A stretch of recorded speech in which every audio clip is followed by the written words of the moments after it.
Selamat pagi anak-anak. Ketemu lagi bersama dengan Ibu Ina dalam pelajaran fisika kelas 7. Nah, hari ini anak-anak kita akan belajar tentang besaran dan pengukuran. Nah, besaran dan pengukuran alam semesta begitu besar dan luas dengan segala hal yang telah diciptakan oleh Tuhan untuk manusia. Selain ciptaan Tuhan, ada pula yang merupakan hasil ciptaan manusia. Dalam mencipta segala sesuatu perlu metode dan perhitungan yang rinci agar sesuai dengan keinginan. Untuk mendapatkan hasil perhitungan yang tepat, dilakukan pengukuran yang tepat. Nah, untuk mengetahui metode apa yang kita butuhkan dan bagaimana pengukuran yang benar, yuk kita belajar bersama-sama. Yang pertama adalah metode ilmiah. Nah, anak-anak, dalam fisika, metode ilmiah merupakan salah satu cabang ilmu pengetahuan alam, yaitu ilmu mempelajari gejala atau kejadian alam yang terjadi di sekitar kita secara sistematis.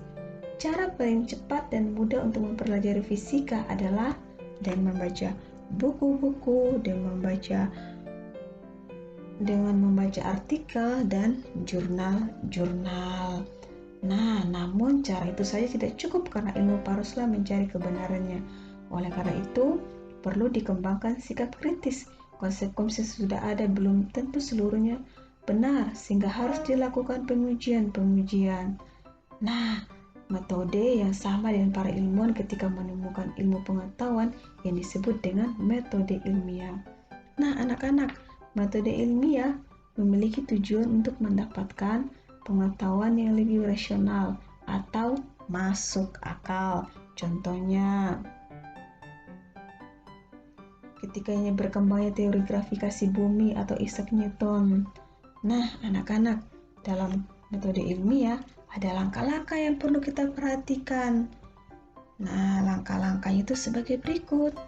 Yang pertama, kita melakukan namanya observasi. Observasi itu proses mengamati berbagai kejadian menarik di lingkungan sekitar. Yang kedua itu adalah rumusan masalah. Rumusan masalah berbentuk kalimat, tanya, singkat, jelas, dan mudah dipahami. Yang ketiga, berbentuk hipotesis. Jawaban sementara terhadap eksperimen yang dilakukan. Yang keempat adalah eksperimen. Kegiatan eksperimen dilakukan untuk memperoleh data yang valid. Yang kelima adalah analisis data. Data yang diperoleh dari hasil eksperimen dianalisis dan dibuat grafik.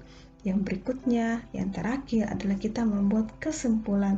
Kita membuat kesimpulan untuk menjawab hipotesis dan disusunnya laporannya. Gimana? Sudah mengerti kan metode ilmiah itu apa? Nah, berikutnya kita akan masuk dalam besaran dan pengukuran. Nah, pernahkah kamu ikut ibumu ke pasar, kemudian melihat seorang pedagang sedang menimbang telur, atau sedang menimbang ikan, atau sedang menimbang gula, ataupun sedang menimbang beras? Nah, pedagang itu menggunakan neraca atau timbangan untuk menentukan massa dari barang yang kita beli. Nah, tidak berdasarkan banyaknya telur yang ada. Timbangan merupakan salah satu contoh alat yang digunakan untuk mengukur massa. Nah, anak-anak, dalam kehidupan sehari-hari pun kita tidak akan dapat terlepas dari kegiatan mengukur. Mengukur dilakukan pada banyak hal. Misalnya, kita mengukur tinggi badan kita mengukur berat badan kita mengukur berapa jauh perjalanan kita dari rumah ke sekolah, dan lain sebagainya. Nah, anak-anak, mengukur itu sendiri adalah membandingkan besaran yang diukur dengan suatu besaran atau patokan yang disebut satuan. Dan besaran adalah sesuatu yang dapat diukur serta memiliki nilai satuan. Dan satuan adalah istilah yang menunjukkan banyaknya kuantitas suatu besaran. Nah, anak-anak, ini adalah macam-macam neraca atau timbangan yang digunakan ketika kita membeli sesuatu barang. Ada yang menggunakan neraca dua lengan, ada yang menggunakan neraca duduk, ada yang menggunakan neraca digital, ada yang menggunakan neraca timbangan duduk. Nah, sudah tahu kan macam-macam neraca itu? Nah, anak-anak, berikutnya kita akan belajar apa sih syarat satuan internasional. Nah, dalam pengukuran diperlukan sistem satuan internasional agar satuan-satuan tersebut dapat dimengerti oleh siapapun di berbagai negara. Nah, syarat-syaratnya apa sih? Yang pertama itu tetap, artinya satuan tersebut tidak mengalami perubahan dalam keadaan apapun. Yang kedua adalah dapat digunakan secara internasional. Yang ketiga, mudah, yang pastinya dong mudah dipahami. Nah, anak-anak, ini adalah jam.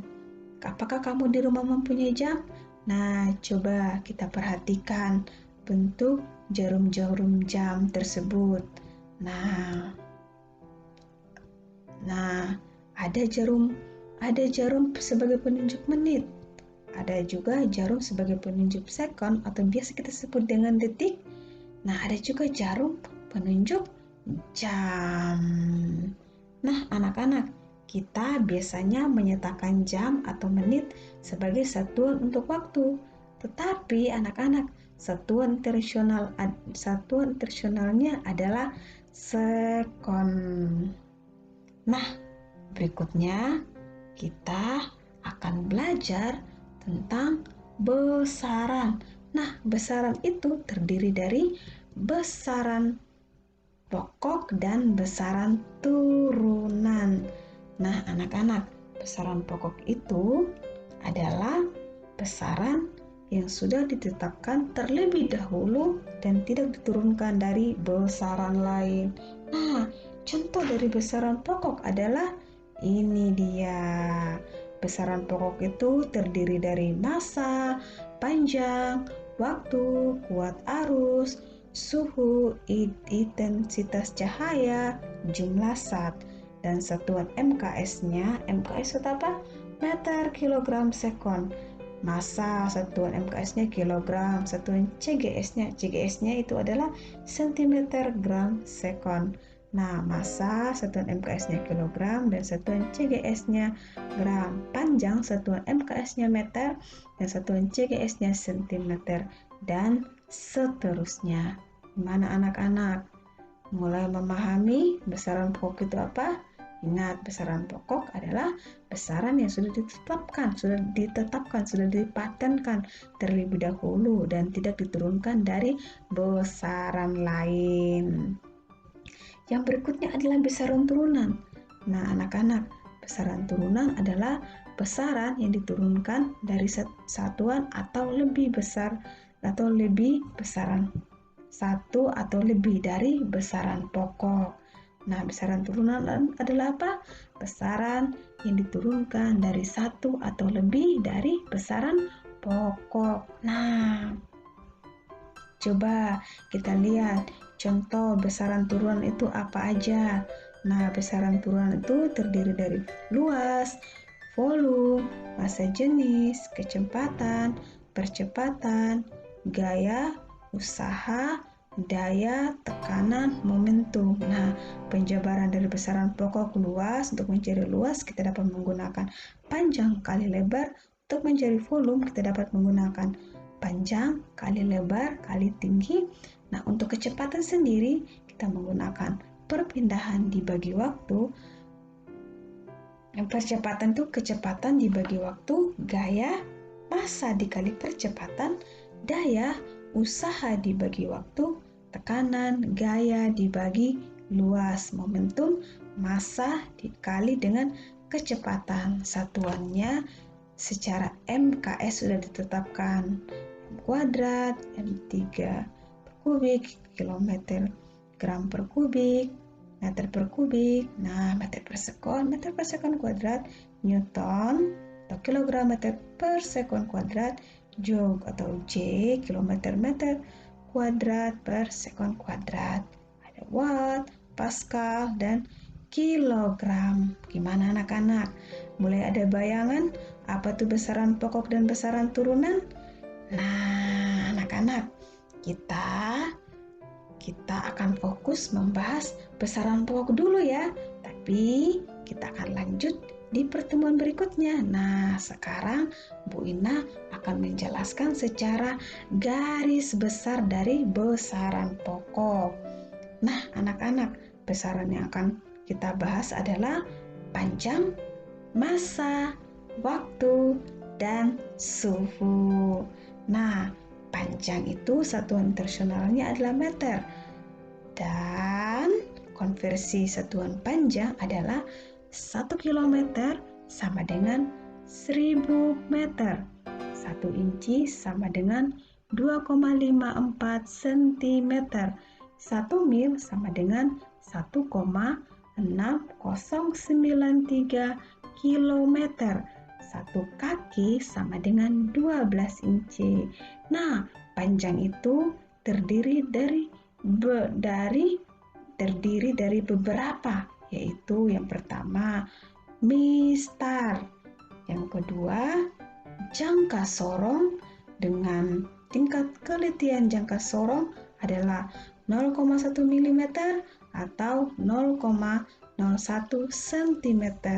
Yang berikutnya adalah mikrometer sekrup. Nah, dengan skala terkecil dari skala utama adalah 0,1 mm dan skala terkecil dari skala putar adalah 0,01 mm. Nah, gimana anak-anak? Sudah ada bayangan?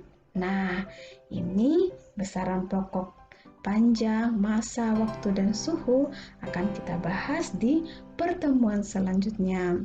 Dan buku cetaknya jangan lupa dibaca ya. Dan tugasnya juga jangan lupa dikerjain. Sampai jumpa di lain kesempatan. Terima kasih.